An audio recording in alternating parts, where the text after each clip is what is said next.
Hello student, chapter unit and measurement. Here we will learn what is unit, SI system, 7 base physical quantities and supplementary physical quantities. तो इस video में हम ये सब discuss करने जा रहे हैं, तो ध्यान से देखना। तो चलिए स्टार्ट करते हैं। पहले यूनिट, व्हाट इज यूनिट? तो here let's start what is unit.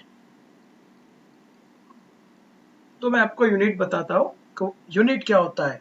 तो उसके लिए पहले मैं आपको एक एग्जांपल समझाऊंगा। इधर इधर तो कौन सा एग्जांपल? तो इधर एग्जांपल समझते हैं। I read I read a book 5 hours, here only hour, 5 hour daily। तो इस स्टेटमेंट में हमें ये हमारा है मेजरमेंट चैप्टर के अकॉर्डिंग। मेजरमेंट, इस मेजरमेंट में जो ये 5 hour है, तो इसको हम ऐसे भी स्प्लिट करके लिख सकते हैं 5 into 1 hour। तो ये 5 जो है वो मेजरमेंट का हमारा नंबर है और ये नंबर 1 आर के साथ मल्टीप्लिकेशन में है, ऐसा भी बोल सकते हैं। तो ये जो 1 आर है that is called our unit. So here number with unit, that is entire term is known as measurement, because without unit in physics there is a no value of any number. So here 5 into 1 n r, या फिर 1 r, this 1 r is the unit and this is the unit of time, and this time is known as a physical quantity. Physical quantity। तो ऐसी बहुत सारी physical quantity इस chapter में हम पढ़ेंगे। Mass, length, time, current, temperature and etc. So here measurement is 5 R. इस 5 are में 5 जो है वो नंबर है, 1 आर जो है वो यूनिट है। तो यूनिट की डेफिनेशन ऐसे भी कही जाती है, a smallest value of measurement, a smallest value of measurement. तो स्मॉलेस्ट वैल्यू कैसे? तो देखिए 1 आर के मल्टीप्लिकेशन में है ये। तो ऐसा नहीं सोचना है कि सर 1 आर से हाफ एन आवर जो होता है वो छोटा होता है, लेकिन हाफ एन आवर में मतलब हाफ इंटू 1 आर कहलाता है। तो ये 1 आर जो है वो स्मॉलेस्ट वैल्यू है। A smallest value of measurement is known as a unit, known as a unit। तो किसका यूनिट होता है? फिजिकल क्वांटिटी का। तो यूनिट, और आप क्या कह सकते हैं यूनिट के लिए?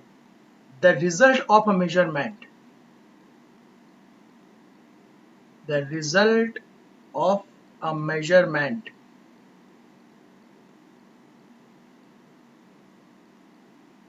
of a physical quantity, of a physical quantity is expressed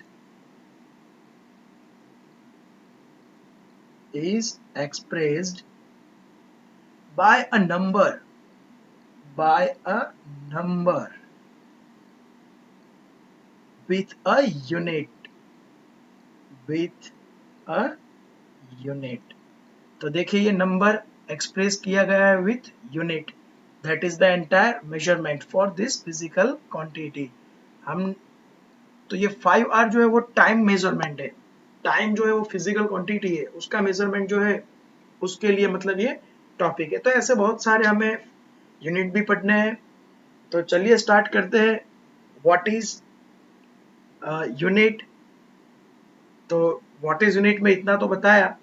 फिर उसके आगे हम देखते हैं टाइप्स ऑफ यूनिट। चलिए तो स्टार्ट करते हैं। Types of unit, types of unit. तो बेसिकली यूनिट के फिजिकल क्वांटिटी के अकॉर्डिंग टू टाइप्स है। कौन कौन से? तो पहला है बेस यूनिट, और बेस को बोलेंगे दूसरा हम फंडामेंटल, फंडामेंटल यूनिट। और दूसरा है derived unit, derived unit. And derived unit में डिराइव्ड फिजिकल क्वांटिटी होगी। तो देखते हैं मतलब इसका प्रॉपर मीनिंग क्या है। Base unit, it means base का दूसरा मीनिंग है फंडामेंटल यूनिट। तो फंडामेंटल यूनिट कहां पर होता है? तो fundamental physical quantity has, fundamental physical quantity has fundamental unit, fundamental unit और बेस यूनिट, और बेस यूनिट। और डिराइव्ड यूनिट क्या होता है? तो derived physical quantity has, derived physical quantity has derived unit. तो सर ये फंडामेंटल फिजिकल क्वांटिटी क्या है और ये डिराइव्ड फिजिकल क्वांटिटी क्या है, वो जरा बता दीजिए। तो चलिए वो बता देता हूं। तो कुछ फिजिकल क्वांटिटीज जो है उसको फंडामेंटल लिया गया है, जिसकी यूनिवर्स में डेफिनेशन परमानेंट हो, ऑल टाइम एग्जिस्ट हो, उसका ऑब्जर्वेशन यूनिक हो। तो ऐसी फिजिकल क्वांटिटी जो है वो 7 बेस फिजिकल क्वांटिटी है, जो नेक्स्ट टॉपिक में हम पढ़ेंगे। और ये सब फिजिकल क्वांटिटी को, मतलब ये फंडामेंटल फिजिकल क्वांटिटी को, 7 बेस जो बोला वो फंडामेंटल है, 7 बेस फिजिकल क्वांटिटी जो है उसको यूज करके डिराइव्ड फिजिकल क्वांटिटी बनाई जाती है। जैसे कि मैं इधर बता देता हूं आपको कि बेस क्वांटिटी कौन सी लेते हैं हम। बेस क्वांटिटी एक दो मैं बता देता हूं, जैसे कि मास, मास के लिए किलोग्राम, ये मास फिजिकल क्वांटिटी, ये इसका यूनिट है। फिर डिस्कस करेंगे इसको कौन सा यूनिट बोलते हैं, मास। फिर लेंथ, ये फिजिकल क्वांटिटी है, फंडामेंटल फिजिकल क्वांटिटी है, उसका यूनिट है मीटर, स्मॉल एम।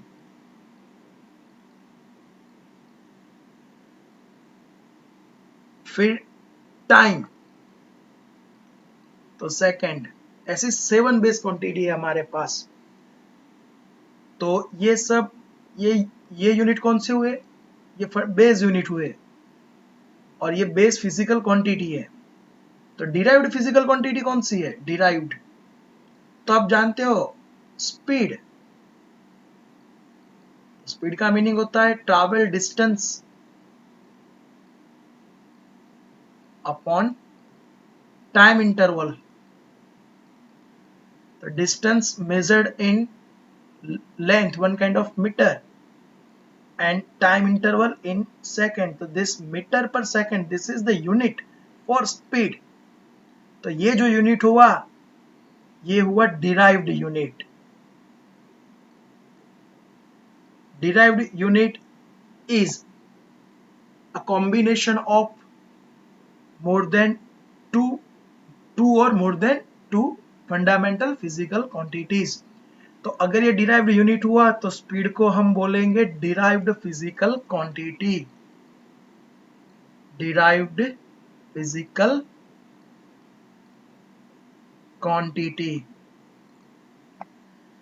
तो इन जनरली मैं इतना कहना चाहूंगा कि a complete set of this both, कौन, base unit and derived unit, a complete set of these both units is known as the system of units. Again, a complete set, इन दोनों का set मतलब ये दोनों मिला के, a complete set of these both units is known as the system of units. So let's start. System of units. देखते कि system of units क्या है। सिस्टम ऑफ यूनिट्स, और सिस्टम ऑफ यूनिट्स को बोलेंगे हम international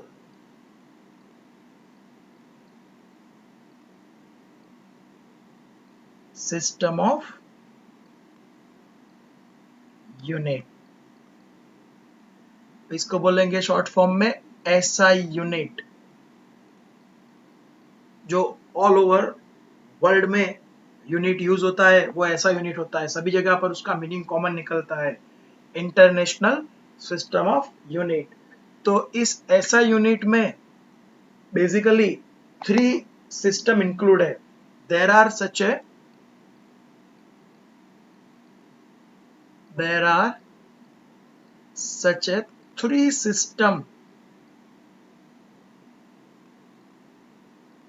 three systems in SI system.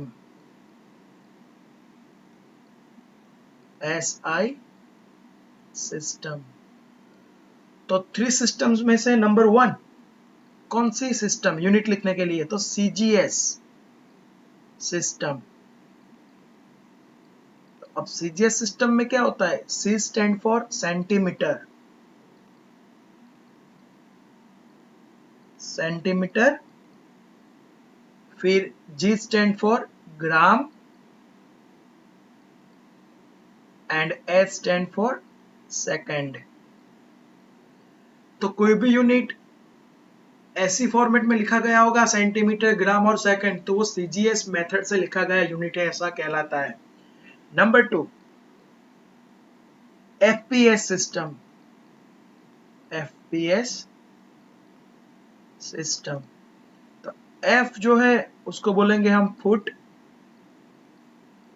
फिर P stand for pound and finally S as a second.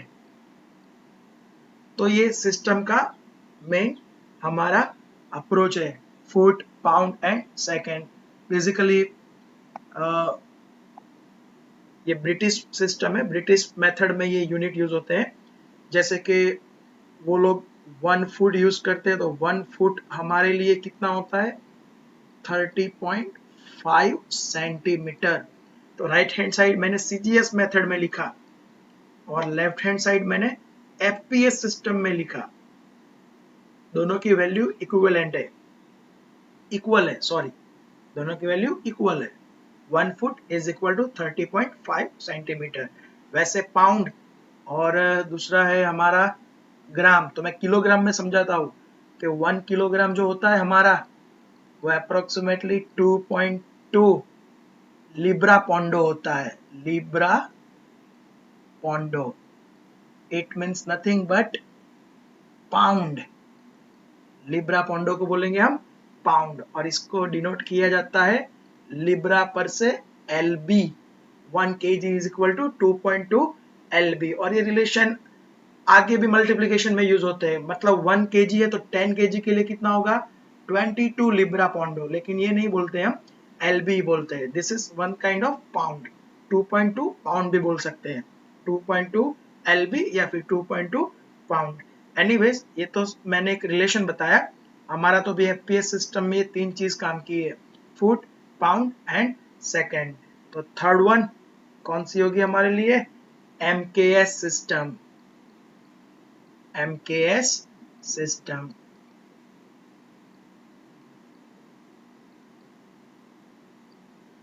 तो MKS सिस्टम में हमारे लिए क्या है, तो M stand for metre, K stand for kilogram, and last one second. तो ये 3 सिस्टम है यूनिट को रिप्रेजेंट करने के लिए। डिफरेंट डिफरेंट कंट्रीज में डिफरेंट डिफरेंट मेथड होती है, लेकिन ये जो मेथड है उसमें से ही होती है जिसका एक दूसरे के साथ तालमेल होता है। मतलब आप दूसरी कंट्री में जाओ, वहां पर 2.2 LB कुछ मास मांगेंगे, तो हमारे लिए वो 1 kg है, जिसको हम आइडेंटिफाई कर सकते हैं कि भाई ये हमारे लिए 1 kg जितना है। तो इसीलिए इसको इंक्लूड किया गया इस सिस्टम को ऐसा सिस्टम में। System international, otherwise international system. तो और ये सब मतलब डिसाइड किया था, एक डिपार्टमेंट है, वो डिपार्टमेंट का नाम है वेट एंड मेजरमेंट या फिर weight and measure. The department of weight and measure has decided standard symbol for units. तो कुछ यूनिट के सिंबल हैं, जैसे मैंने इधर लिखा था आगे कि किलोग्राम, तो केजी ये लिखा है इधर, ये रहा। तो ये सब सिंबल है। तो चलिए डिस्कस करते हैं फिजिकल क्वांटिटी विथ सिंबल। और कौन सी फिजिकल क्वांटिटी? तो 7 base physical quantity there are.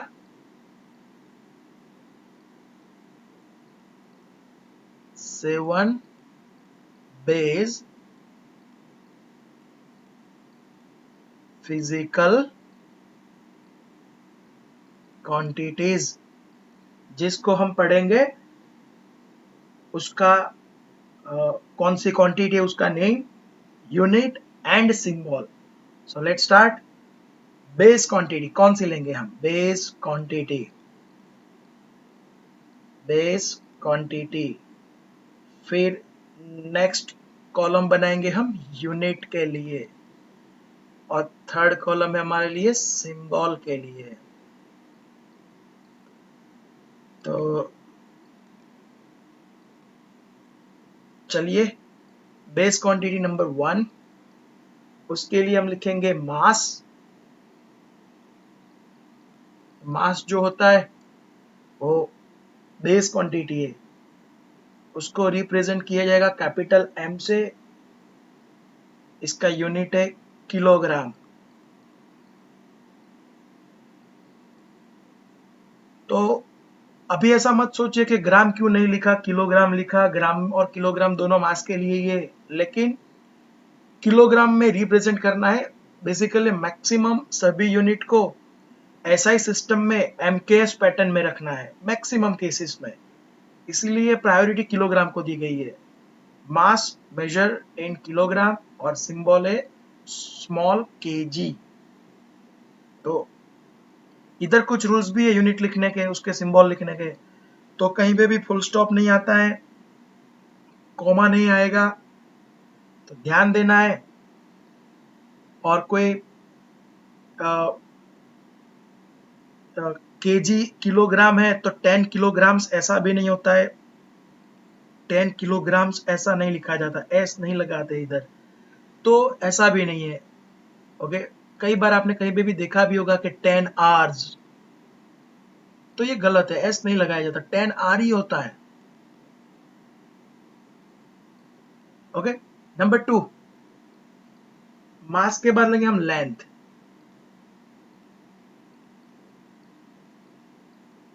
Denoted as a capital L, और उसका यूनिट है मीटर,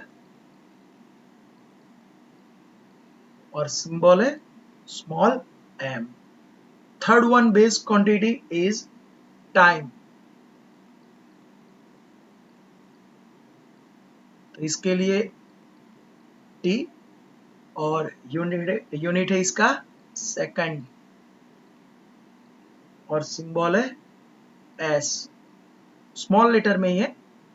नंबर 4, इलेक्ट्रिक करंट। हम पढ़ेंगे इलेक्ट्रिक करंट, और उसका सिंबल हम यूज करेंगे करंट का I, और इसके लिए यूनिट है हमारा एम्पियर। इस साइंटिस्ट के नाम पर से है, इसीलिए उसका कैपिटल A लिखा जाएगा। साइंटिस्ट का नाम होगा तो उसका फर्स्ट जो अल्फाबेट है उसमें उसको कैपिटल लिखा जाएगा। ओके, जैसे कि न्यूटन यूज होगा मैक्सिमम तो कैपिटल N लिखेंगे फोर्स के लिए। तो साइंटिस्ट के नेम पर से जो यूनिट बनेगा उसका सिंबल कैपिटल अल्फाबेट में लिखा जाएगा। नंबर 5, टेम्परेचर जो थर्मोडायनेमिक में होता है, तो थर्मोडायनेमिक्स टेम्परेचर।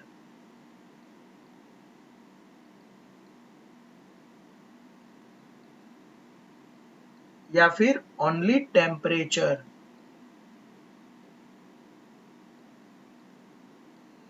और उसका यूनिट है केल्विन।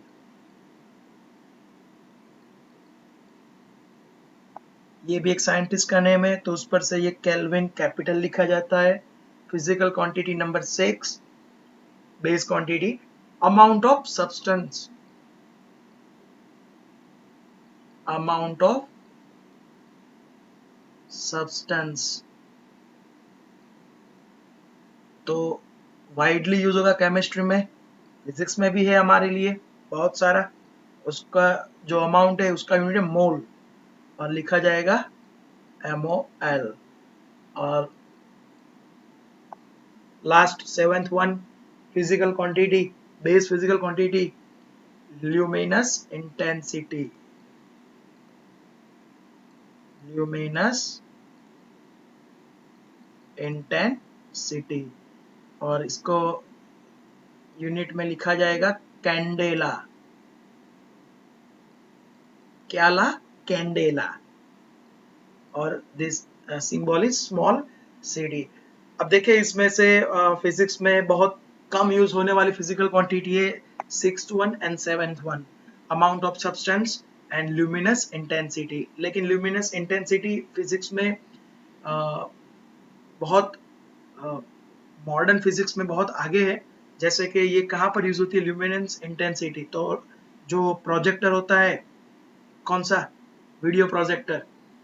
ओके, तो जो वीडियो प्रोजेक्टर होता है तो उसमें जो बल्ब होता है तो बल्ब की इंटेंसिटी होती है कुछ वाट पर मीटर स्क्वायर। वो वाट पर मीटर स्क्वायर को समझाने के लिए ल्यूमिनस इंटेंसिटी ये यूनिट का यूज होता है। ओके, ये 7 बेस फिजिकल क्वांटिटी आपको याद रखनी है। ये सभी 7 बेस क्वांटिटी जो है उसकी डेफिनेशन यूनिवर्स में परमानेंट एग्जिस्ट है, मतलब वहां से उसको रेफरेंस लिया जाता है। उसको ही बोलते हैं कि 1 किलोग्राम, उसको ही बोलते हैं this is called 1 metre and this is called 1 second. तो ऐसी कुछ परमानेंट डेफिनेशन गिवन है टेबुलर फॉर्म में in the textbook, so you have to read yourself. Okay, उसको कोई रटना नहीं है, याद रखने की जरूरत नहीं है, सिर्फ समझना है, समझने के लिए दिया गया हुआ है। तो हम पढ़ेंगे इसके आगे। ये हमने 7 बेस क्वांटिटी कंप्लीट की, तो नेक्स्ट पढ़ेंगे हम सप्लीमेंट्री फिजिकल क्वांटिटीज।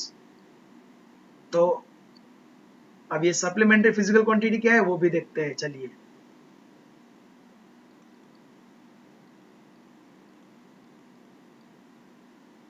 सप्लीमेंट्री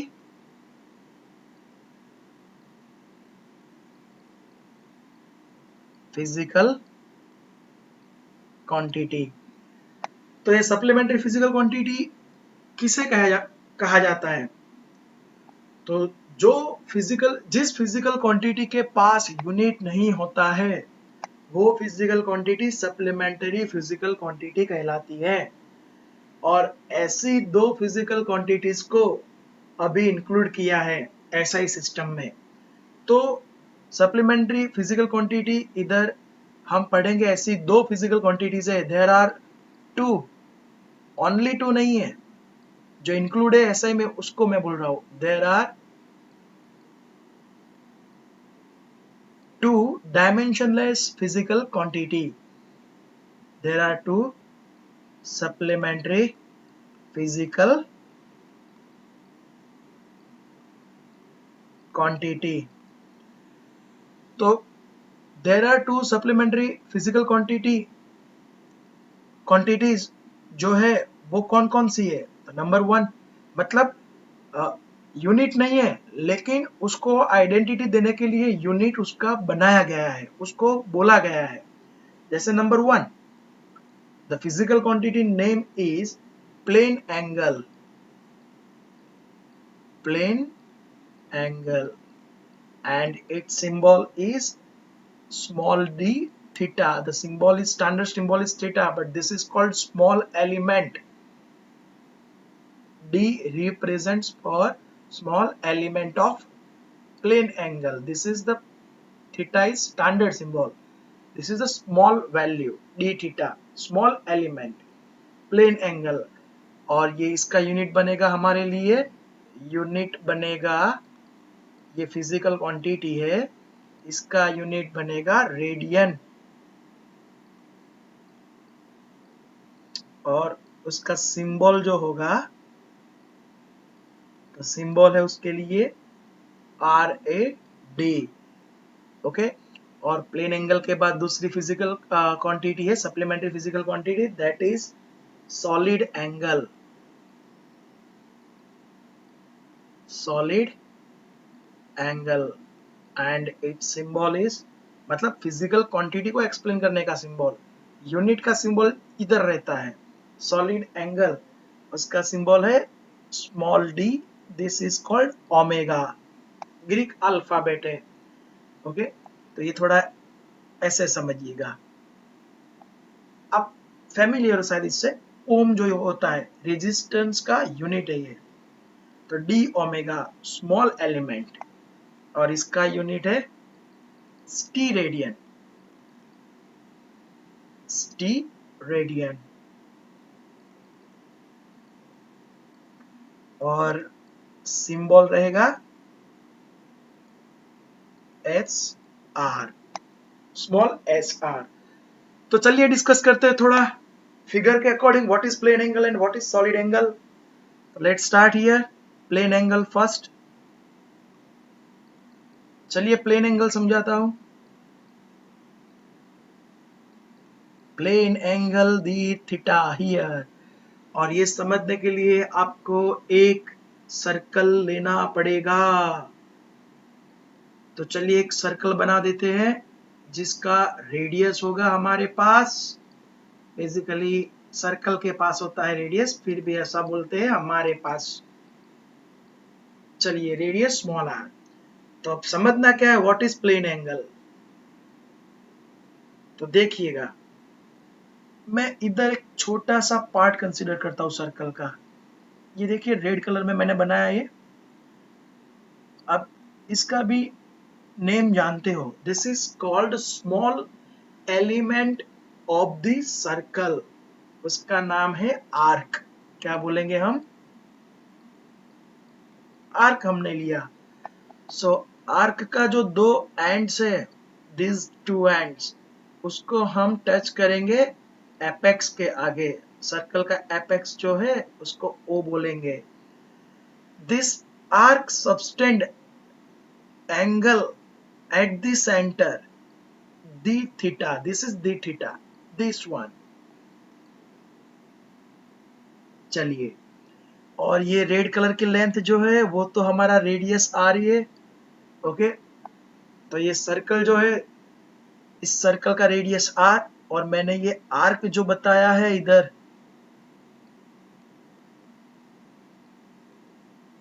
ये आर्क जो बताया है इधर, तो आर्क की लेंथ नहीं जानते, कुछ dl जितनी है, ये dl मतलब small length of the arc. अब समझ में है डी का मीनिंग? तो हम डिफरेंशिएशन में भी पढ़ेंगे। अभी मैंने फिलहाल ये चैप्टर स्टार्ट किया है 11th के लिए, dl इज इक्वल टू, और नेक्स्ट वीडियो देखते रहना, वो भी आ जाएगा डिफरेंशिएशन, बहुत बढ़िया तरीके से एक्सप्लेन किया गया है उसमें भी।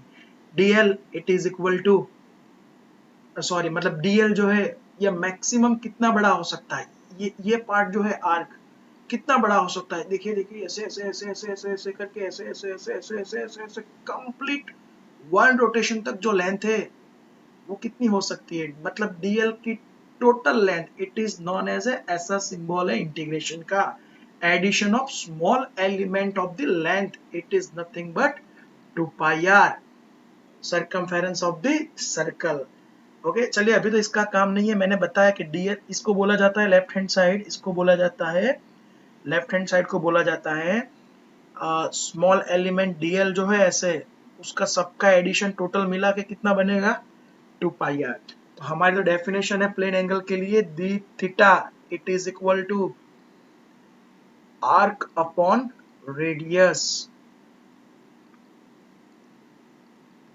तो आर्क कितना है तो dl जितना है, और रेडियस कितना है तो r जितना है, तो d theta it is equal to dl upon r।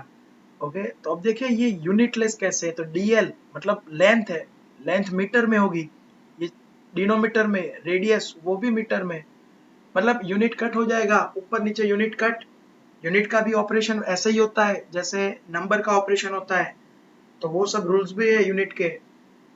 Okay तो मतलब यूनिट मल्टीप्लाई हो सकता है, यूनिट डिवाइड हो सकता है, यूनिट का स्क्वायर हो सकता है, ओके यूनिट का एडिशन हो सकता है, डिफरेंट यूनिट्स के एडिशन नहीं होते हैं, डिफरेंट यूनिट्स के सब्ट्रैक्शन नहीं हो सकते हैं।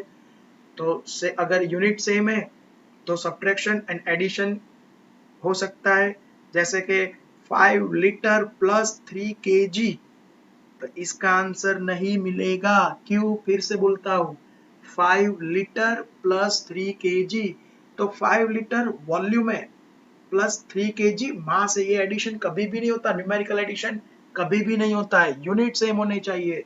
5 litre plus 3 litre it is equal to 8 litre, and 2 kg plus 3 kg it is equal to 5 kg, या फिर 10 litre minus 3 litre it is equal to 7 litre. ये होता है प्रॉपर कैलकुलेशन यूनिट को ध्यान में रखते हुए। तो ये देखिए ऐसा डिवाइड भी होता है metre upon metre, centimetre upon centimetre, तो ये तो डायमेंशनलेस क्वांटिटी है, लेकिन पहचानना है कि भाई ये एंगल है वन काइंड ऑफ, तो उसके लिए उसको बोला गया है कि भाई इसको हम रेडियन बोलेंगे। क्या बोलेंगे, रेडियन। ओके तो ये मैंने सिंबल बताया, तो ये हो गया हमारा प्लेन एंगल। तो ये डी थीटा क्या है, an angle subtended by this small arc at the apex of this circle. तो हमारा ये पार्ट प्लेन एंगल का खत्म हुआ। ओके तो ये मेन फॉर्मूला है हमारा प्लेन एंगल में, उसको वाइडली भी यूज करेंगे up to 12 science and competitive exam. Okay मेरे लेक्चर्स रहेंगे अप टू एडवांस तक, तो देखते रहिएगा अगर आप वहां तक जाना चाहते हो तो। ओके चलिए नेक्स्ट, जो ये प्लेन एंगल तो हो गया हमारा, और अब लेंगे हम सॉलिड एंगल। क्या लेंगे हम,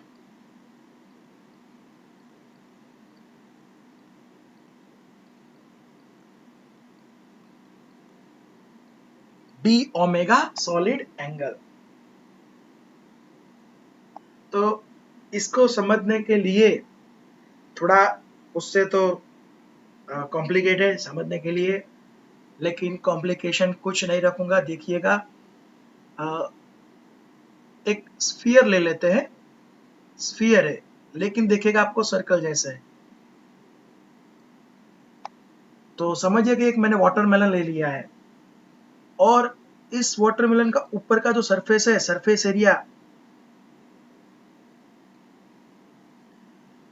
उसका छोटा सा पार्ट स्मॉल एरिया एलिमेंट कहलाता है। This is small area element, green colour, it is denoted as DA element, area element, this is called area element। अब आप समझ गए होंगे कि अगर इसका एडिशन करेंगे ऐसे छोटे छोटे पार्ट ऊपर ऐसे सभी जगह पे होते हैं, तो सरफेस एरिया कितना हो जाएगा 4 पाई आर स्क्वायर, अगर इसका रेडियस r है तो।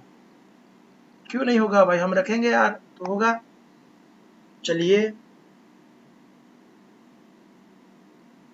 तो ये जो आपको एरिया दिख रहा है ऐसे फैला हुआ कुछ डीए जितना, वो डीए जितना जो एरिया है वो सेंटर के आगे कैसे मतलब डिजाइन में रहता है, देखिए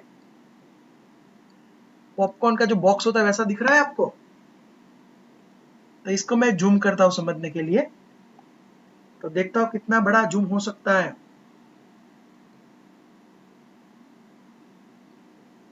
तो ये देखिएगा इधर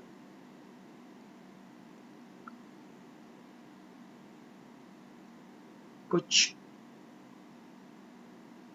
इमेज बनानी है तो जूम करके ध्यान में रखेंगे, ये थोड़ा बेहतर होगा उससे।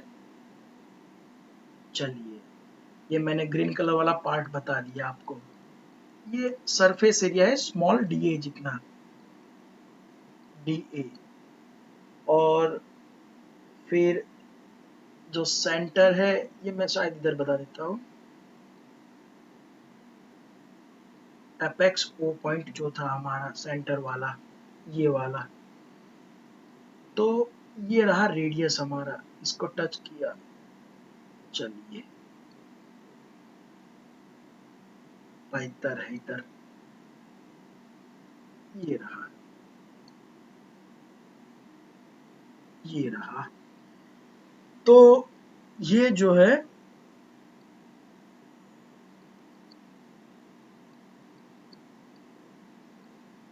ऐसे है। तो ये जो ग्रीन कलर वाला पार्ट है वो एरिया एपेक्स के आगे कुछ सॉलिड एंगल बनाता है। तो वो सॉलिड एंगल ऐसे दिखता है, उसके नजदीक ऐसे दिखेगा, ये वाला।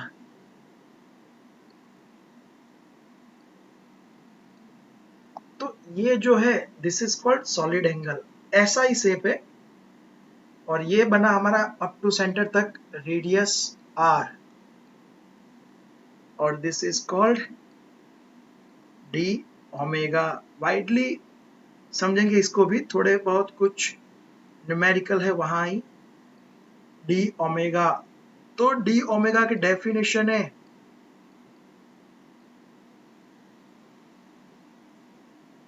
D A upon R square, area of sphere, surface area of the sphere upon radius of the sphere. So this is called solid angle. ये कहाँ पर यूज होता है वो थोड़ा हल्का सा बता देता हूँ। तो मान लीजिए कि ये ग्राउंड फ्लोर पर ये एक कुछ L बाय L लेंथ का स्क्वायर है, और इसको आप मोबाइल की एंटायर स्क्रीन पे आप कवर करना चाहते हो। तो इसके सेंटर से मोबाइल कितनी हाइट पर होना चाहिए, तो इससे एक्सप्लेन हो जाएगा ऐसे। ओके, तो मैंने एक एप्लीकेशन बताई है, फिर आगे ऐसे मतलब कवर होके सेंटर बन जाता है। तो देखिए, मोबाइल में जो फंक्शन है वो तो साइड की बात है, लेकिन ये मोबाइल की जो डिस्प्ले है कुछ पर्टिकुलर आर हाइट पे रहेगी, तो ये सरफेस एरिया जो है एल स्क्वायर वो पूरा का पूरा इस मोबाइल में दिखाई देगा। तो ये जो सॉलिड एंगल वाला कॉन्सेप्ट है ये फिजिक्स में यूज होगा लाइट की इंटेंसिटी है उसका फ्लक्स मेजर करने के लिए, इलेक्ट्रिक फील्ड इंटेंसिटी का फ्लक्स मेजर करने के लिए, मैग्नेटिक फील्ड का फ्लक्स मेजर करने के लिए, ये सब यूज होता है। हो सकता है कि चैप्टर में इसका यूज ना किया हो, दूसरी भी मेथड हो, लेकिन इससे भी यूज होता है। ओके, थोड़ा इंजीनियरिंग वाला टॉपिक है ये। तो चलिए, मैंने सॉलिड एंगल तक इस चैप्टर में अभी क्लियर किया है। नेक्स्ट टॉपिक के लिए सब्सक्राइब करके रखिए, जल्द ही वो अपलोड हो जाएगा। Thank you.